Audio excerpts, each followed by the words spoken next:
Hey guys, and welcome back to episode 3 of MVKP. My name is Caitlin Parrish, but you guys can call me KP. Let's start off by saying, Kaden, I set up my microphone stand just because you complained, okay? Only for you, okay? Again, only for you. So now let's get into the sports now that I've complained about my cousin. So, first and foremost, NBA. Woo! So we are coming up on the trade deadline, and I will get to that. February 5th. It is next week, I want to say. Yeah, today's the 30th, I think. Today is January 30th. So there's 31 days in January. I don't even remember. There's like that little song, and it's like 31 days past January. Anyway, besides the point.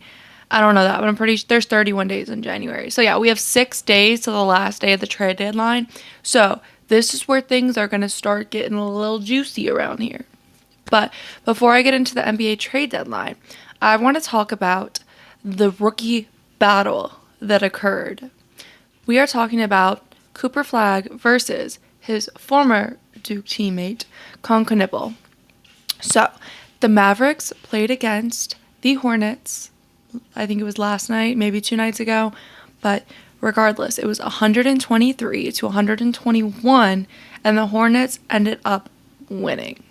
The Hornets are on a bit of a hot streak right now, I will say. They are currently 2.5 games behind the Bulls for the last spot in the play-in, and I think that the Hornets could actually do it, and my second team is the Bulls. I am rooting for the Bulls, but honestly, even watching the Hornets play, like, they play very much in unison. They have a good team around, and Con is a dog. He really is, again. And, I mean, they got LaMelo over there. And when I was at the game, my cousin and I, again, Kaden, the one who I was just complaining about the whole microphone thing, but we were laughing because I can't even remember who it was that they said. Now I gotta look at the roster really quick. But there was one of the players that they were talking about, and they ended up losing the game that we went to. And everyone, we were leaving the arena, they were like, oh my god, trade so-and-so, trade so-and-so. Okay, let's see here. I want to say it was Colin Sexton. Everyone was like, trade Sexton, get rid of Sexton, like, buy Sexton. Like, that's the only thing that we heard walking from the arena to the parking garage. And I'm just like, oh my god.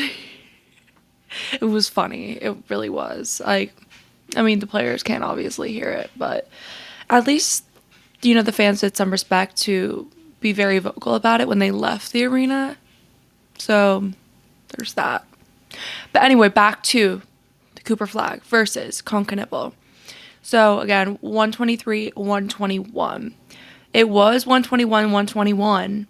What had happened was the Hornets stole the ball. Con was running down the court, went up, and of all people, his former teammate fouled him. Okay? Then, made both free throws. Cooper tries to throw it from half court, shoots it long, and that's game. At the end of the day, such a good game, and it's showing, we have 2 people, and for those of you who watched my last podcast, I have 3 people for my top 3 for Rookie of the Year. It's Con, VJ Eggholm, and also Cooper Flagg. So just the 2 of them going head to head and also being former teammates, let alone former roommates, is just crazy. And, at the end of the day, it's a competition, but they were still going up to each other after. Like, it was all back to normal. Con had 34 points and 4 rebounds in that game. But the real story is Cooper Flagg. And I know that name is very, everywhere in the NBA right now, but Cooper Flagg himself is breaking records. He had 49 points and 10 rebounds. Not only is that the most, he has set a career high, okay? for himself.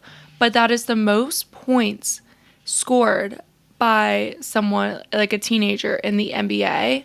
But he is also in with he's the third of three people. It's him, LeBron James, and Anthony Edwards. And what the three of them share is this feat to post multiple 40 plus games with points and being 19 or under. Crazy, absolutely crazy. Like, we are looking at someone that is going to be one of the faces of the league in the next coming years. So, and of course, playing against your former roommate, teammate is going to bring out that like extra competitive edge. Back to what I was talking about a bit earlier about how the NBA trade deadline is coming up. We have it coming up on the 5th of February. We already established all of that. But one of the big names that was circulating, and then it was like shy, and then now it's back as a front runner, is Giannis. One of the teams interested is the Knicks. They could possibly trade Karl Anthony Towns, do some sort of trade with that. I don't think that's going to happen. There were trade rumors with Karl Anthony Towns going to Orlando. I don't think that's going to happen. Orlando would have to give up far too much for that. And from what I'm seeing with Orlando specifically, is the people that Orlando's willing to give up would be Tyus Jones, Jonathan Isaac, possibly Wendell Carter, and Goga Bitadze. But back to Giannis, the Bucks, in a sense, why they wouldn't want to go for Karl Anthony Towns is if they do decide to move away from Giannis, it's because they're going to be looking for more of that rebuilding era, and they're going to want more young talent. Whereas Karl Anthony Towns, he hasn't really proven himself to be that like come in and dominate and win mentality, I mean, look at him. He was in Minnesota. They didn't win, unfortunately. He's in New York. They've shown up shy for the past, however long he's been there. And here we are now. So they're going to be looking for someone that's younger and still is dominating. Out of all the teams right now in the league, the one name that I've been seeing the most in any sort of trade talk has been Golden State. So they have Jonathan Kuminga, who I've already talked about. He wants out of Golden State. He's requested a trade. So they have Jonathan Kuminga. They have a lot of draft assets in the next coming drafts. And they have explicitly said that they don't even care that, Giannis is injured right now and everything like that, which is weird to think about in general because they already have Jimmy Butler, who's sidelined for the rest of this season and probably at least half of next season with the ACL injury that he sustained a couple weeks ago, maybe last week. So, but also I don't think that Giannis's calf injury is not as severe as an ACL injury.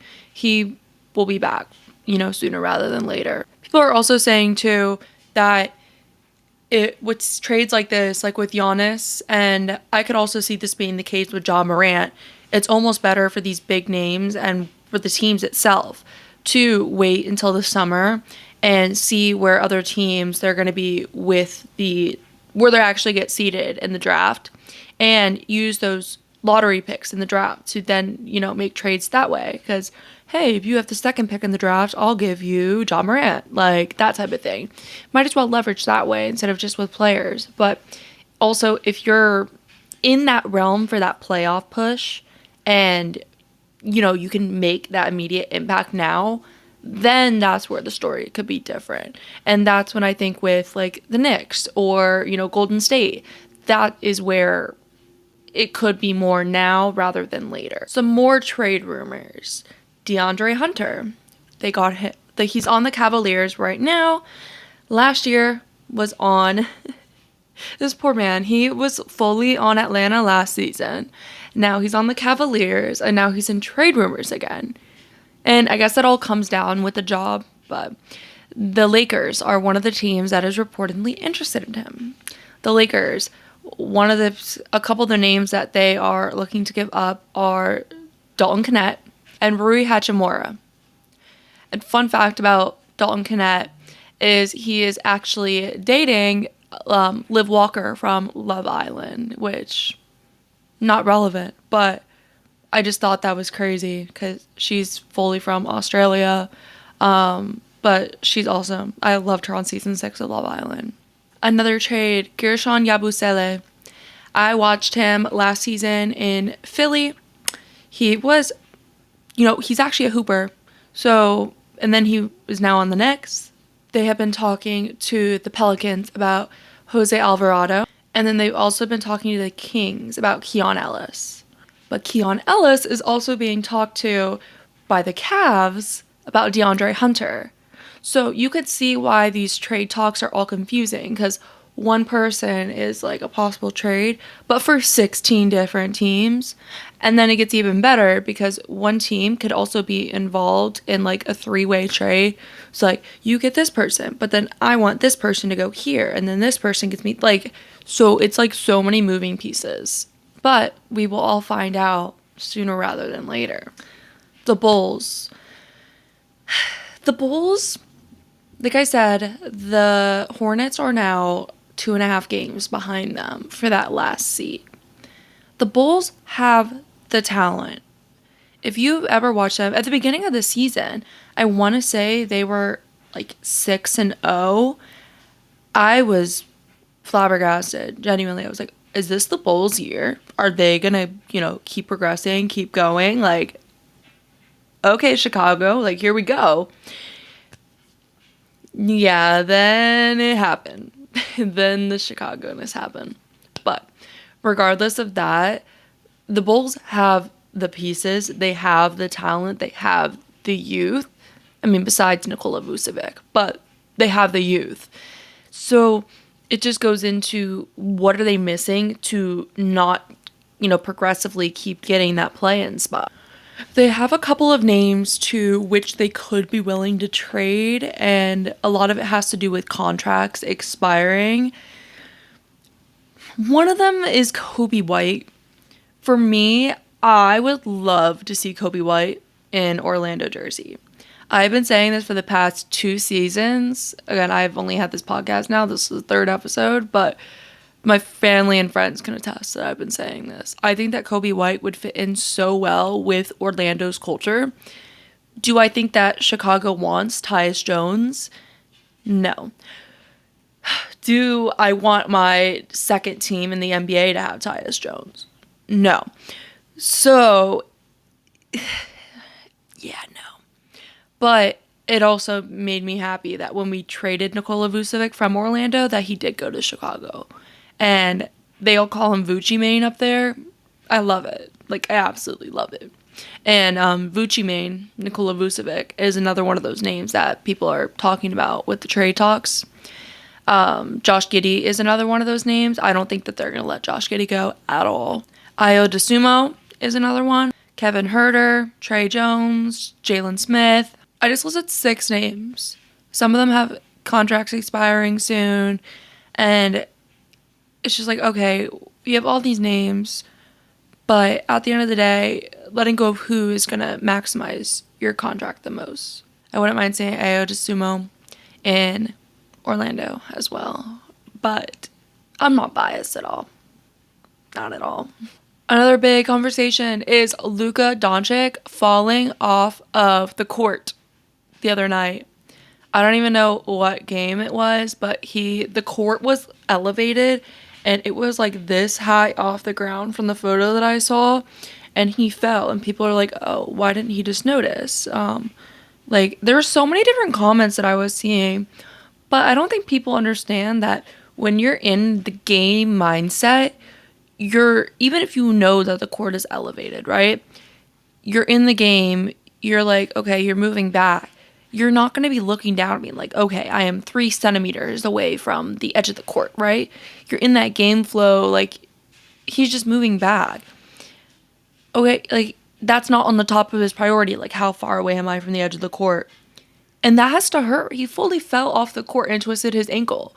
Every reaction, every feeling, every moment that he had was completely valid in that moment. I mean, every word that he had, I probably would have had 10 times worse. And I have had 10 times worse words when I, rolled my ankle playing volleyball. So the people trying to say that he was in the wrong for any reaction that he had, or just any of like that, just basically trying to justify that or say that it was his fault at the end of the day. It was no one's fault, but also with the way that that court is designed, they need to have some sort of safeguards. And because also I understand it's the convenience of switching the courts back and forth, but it's not even just about player safety, but it's also about the safety of the people there, the workers and also the patrons coming in to watch the games. It's a liability. So they have to think about it that way because he easily could have fallen and hit his head. So they need to do something like a ramp down, like one of those rubber ramps. I don't know. Like they have a certain layout, they have to put the court anyway. So they should just have like those end pieces and have that ramp going down. So it's not just like, a 4-inch drop going down to your death. Okay, to your death is a bit dramatic, but like a 4-inch drop down to a broken ankle. The Houston Rockets.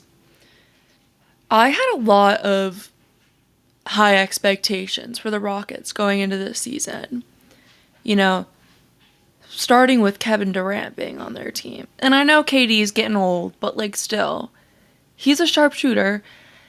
But then Fred VanVleet went down. Steven Adams just went down. They are currently on their third string center, which just happens to be Clint Capella. Which, funny enough, I actually thought Clint Capella was fully still on the Hawks. You learn something new every day. And Clint Capella wasn't horrible on the Hawks, but when you're comparing Clint Capella to Steven Adams, so just with the injuries and especially with Fred VanVleet, I mean, he's also one of those players. He's a game changer when it comes to coming on the court. So that to me is that's the Rockets playoffs right there.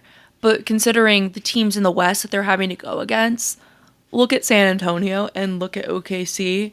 That right there for me is already my prediction for the Western Conference Finals. And yes, I know that was the Cup Finals and all of that, blah, blah, whatever. But that is my prediction for the finals already. I mean, Wemby is absolutely insane. And then look at SGA and all of them over in OKC. I mean, it was like a 30... No, it wasn't that high. Or was it? They had a crazy high, record at the beginning of the season of, wins. And then they lost one. But still, they almost broke a league record. So, it was just crazy in general. Last thing I'm going to talk about with the NBA is part of something coming up with the All-Star game coming up. But it's with the Rising Stars game. This is just something that I kind of found comical. And part of this is because of where I grew up. But so the coaches for the Rising Stars game, we have Carmelo Anthony, legend. Tracy McGrady, legend. Vince Carter, legend. And then for the G League team, we have Austin Rivers. Yes, you heard that right. Austin Rivers. Son of Doc Rivers. And yes, Austin did play in the league. And I said part of this is where I'm from because Austin Rivers played high school basketball in Orlando. And he went to Winter Park High School. But it's just like, I know they couldn't have Doc because Doc is coaching the Bucks. But you're telling me no one else was available? So you guys are having Austin Rivers? I'm sure he's going to do great. But, you have legend, Austin Rivers. I don't know. But the teams actually are pretty good. I think that it's pretty well, mixed up with rookies and sophomores. I think it was Vince Carter. He only has 2 rookies on this team or something like that. Come on, Vince. But besides that, it's a pretty good mix of everyone. So I'm excited to watch it. I really like watching like the rookies and the sophomores play because for them it's like actually like let's go out there and let's grind and all that. Or the actual All-Star game, it's like let's try not to injure ourselves, which is fair. Let's not injure ourselves, please. But it's also like more like shits and gigs rather than like actual gameplay. I'm only briefly going to talk about the NFL because we are in a little bit of a gap week between, you know, last week's games and the Super Bowl. And I'm not going to touch on MLB this week just because I did touch on it a lot last week. So briefly with the NFL, we had the 2 games last week. We had Rams Seahawks and the Seahawks ended up winning. The final score was 31-27. And the biggest takeaway for me with all of this was that Cooper Kupp got to go and give a final to the Rams. So a little background with that. Cooper Kupp played for the Rams. That was a team he was with his entire, you know, career. And then they basically told him like, hey, you should probably retire. And he was like, nah, like I'm not going to retire. I'm going to keep playing football. So he went to the Seahawks and look at that. Now he's going to the Super Bowl. He really did get an to the Rams. So with the Patriots and Broncos, the final score was 10-7 Patriots. And yes, the Patriots were playing against the backup quarterback for the Broncos with Bo Nix out. However, the real story here was the Broncos defense. This in general was a very low scoring game. And yes, I know that the Broncos in general only scored 7 points, but I'm just going to count that for a backup quarterback. But the fact that the Patriots did only score 10 points, so again, you know, we got a touchdown and we got a field goal. I'm giving that to, you know, the Broncos defense. Despite all the odds, they performed significantly well. So with the Super Bowl, we have Seahawks and Patriots. I think that this is going to be a very, very competitive game. I am very excited. Drake May, Sam Darnold, like, ooh, and we got a Super Bowl rematch. So excited. I think that the defenses are going to take over the game. I have a final score prediction too. I'm not going to put money on this because I don't know. But if I'm right, oh my God. All right. My final score prediction is, drum roll please, 21-24 Seahawks. All right. Repeat that. 21 Patriots, 24 Seahawks. The Seahawks are your Super Bowl champions. I think that it is going to be a higher scoring game, but at the end of the day, the Seahawks defense is really going to dominate.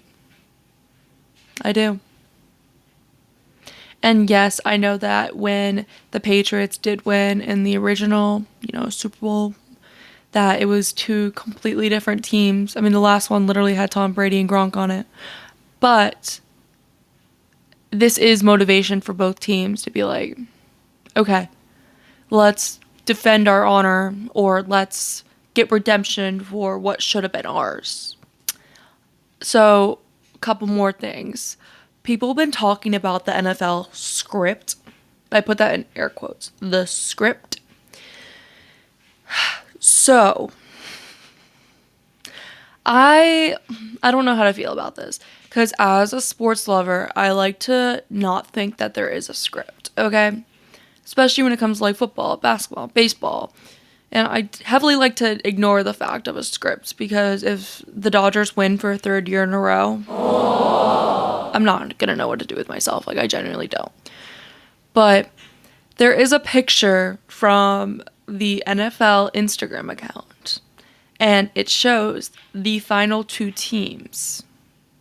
Like, the 2 quarterbacks all the way at the front, closest to California, like where the Super Bowl is going to be played in Santa Clara. And it is Sam Darnold and it's Drake May. I'm really hoping that it's just coincidence.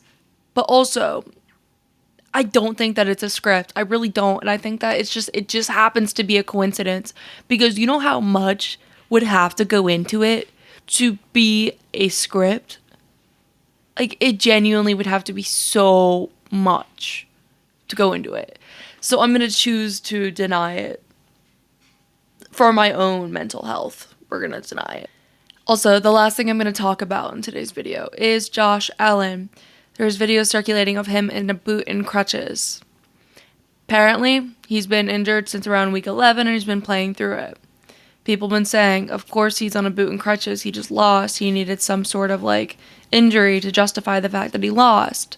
And other people are saying, oh, he's walking on the boot, what's the point of the crutches? Let me put this out here right now.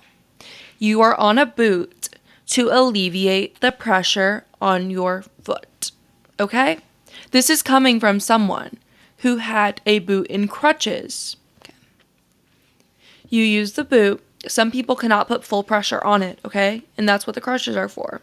But the crutches are also there for, with the boot, to help stabilize and support, so you're still not putting full pressure. You can see whenever he pushes down on the crutches, he's not putting full pressure on the foot because he's pushing down his weight on the arm on the crutches, and that's what it's there for. So therefore, he is not putting full weight on the foot, and again, the boot is there to help stabilize not only his ankle, but to help support. So that's my little rant about that, because I'm so tired of seeing people like acting like they know about that type of stuff when they've never faced some sort of injury like that. And this is coming from someone who's been in a boot and crutches 4 times for the same ankle injury. So I think I know I'm qualified to talk about that. But regardless, I don't know why he is in a boot and crutches. I'm not a doctor. But with an ankle injury, whatever like that, like, who knows if it has been injured since week 11. If it has been, kudos to him for playing through that, because it's not fun. I've played with fractured shin and a fractured tibia, and it's not fun. It hurts like a mofo. It's just radiating up your leg the entire time. The only thing that gets you through it is adrenaline. So, and most of the time, not even that's enough. Adrenaline and BioFreeze. Not sponsored, but love me some BioFreeze. Regardless, that is this video. Like I said, talked about MLB a lot last video, so giving you guys a little break from that this week. But we'll touch on that next week, and hopefully we have some more, like, because spring training is going to be starting up soon. Very excited for that. And then also the World Baseball Classic is coming up soon as well for that. But yeah. Oh, and this week's MVP, I almost forgot to announce. I got a little excited earlier talking about this individual. And I know that this is going to sound that a little more like, oh, why is this person the MVP? Because this person is breaking records at 19 years old. And that should be enough to tell you who this week's MVP is. Cooper Flag. Okay. It is Cooper Flag. Because why in the world, like, not only are we breaking career highs, but we're putting ourselves up there with LeBron James and Anthony Edwards, and, you know, being the first 19-year-old to get that many, like, go King. Like, keep doing your thing. And no doubt in my mind, he's getting Rookie of the Year. Con King, you're going to be second, and VJ's going to be third. But out of all 3 of them, they all deserve it. But this week's MVP, Cooper Flag. Yay! Anyway, thank you guys so much for watching this week's episode, and I will see you guys next week on MVKP. Bye, guys.